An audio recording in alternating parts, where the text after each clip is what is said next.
Inutusan po akong bumili ng suka at bumili ako ng suka. Siniguro ko na talagang suka yung aking binili, hindi po droga yung aking binili. Gusto ko lang sagutin. Ito, sagutin ko lang. In fairness, no? In fairness sa lahat ng mga mahirap na lumaki, nagbibinta ng suka na kagaya ko. Napakasakit po pakinggan na kami daw, yung aming team sa PDP, ay parang nagbibinta lang daw ng suka, tapos binigyan ng COC. Anong tingin nyo kay Atty. Hinlo? Abogado yan! Atty. Jimmy Bunok, abogado yan! Atty. Rodriguez, abogado yan! Atty. Marcolita, abogado yan! Ako, hindi ako abogado. Pero,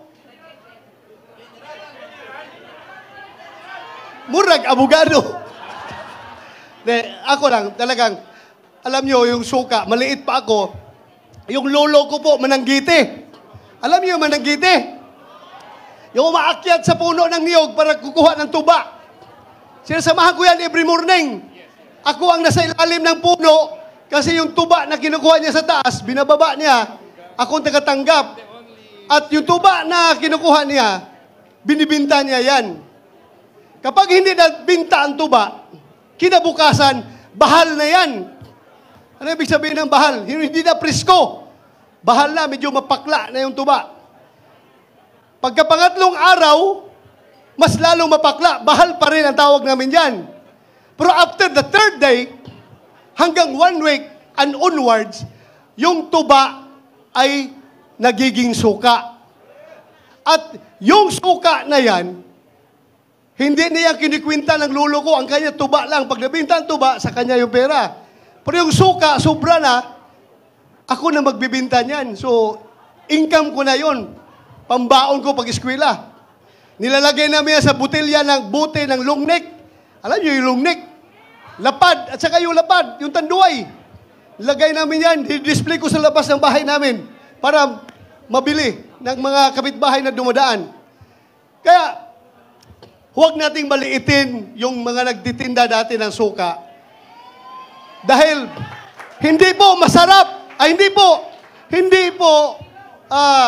hindi po bawal mangarap ang isang nagtitinda ng suka na magiging senador.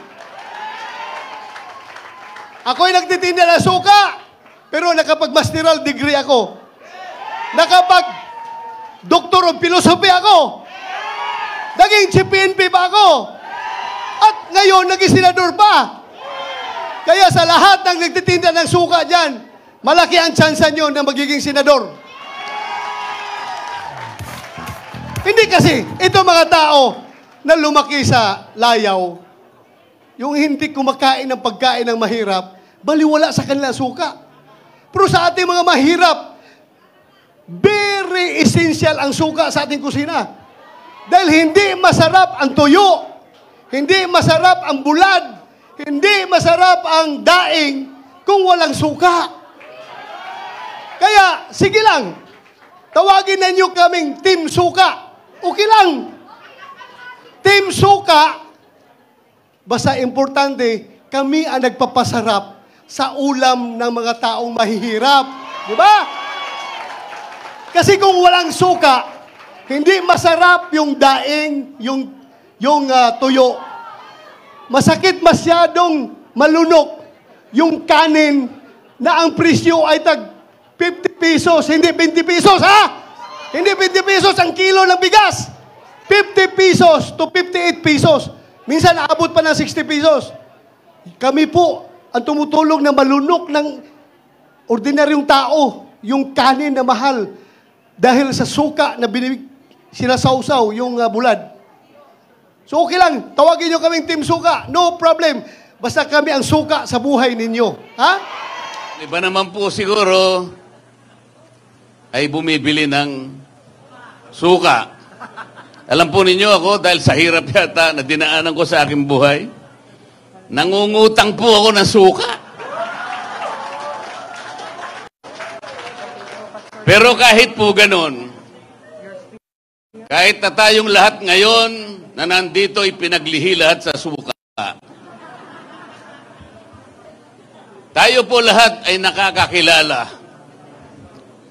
Alam natin kung bakit napakataas ng pangunahing bilihin sa ating bansa. Yung hindi kumakain ng suka, hindi nila alam yun. Alam din natin na lubog na tayo. Naaamoy lang natin ay suka. Pero sila hindi nila alam. Sapagkat karamihan sa kanila ay involved sa corruption. Alam ho ninyo, ang suka ang kalaban ng tanso. Ang suka ang kalaban ng pekeng ginto. Hindi man po ako gumagawa ng suka, subalit nung ako ho ay bata, maraming beses din naman akong nautusang bumili ng suka ng aking ina. At wala pong nakakahiya doon. Sapagkat bagamat ako ho ay nakabili ng suka ng maraming ulit at nautusang bumili ng suka ng maraming ulit, may diploma ho ako at nakapagtapos ako ng kolehiyo.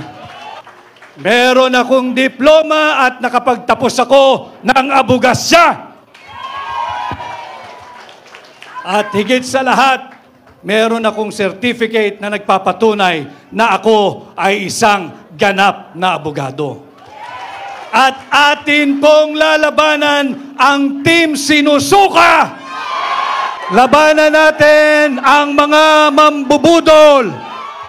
Inutusan po akong bumili ng suka at bumili ako ng suka. Siniguro ko na talagang suka yung aking binili, hindi po droga yung aking binili. Sabi ni Senator Bongo, tulad ni Ipe, maasim-asim ang kanyang amoy. Pero yung sukang binili ko, hindi lamang po maasim.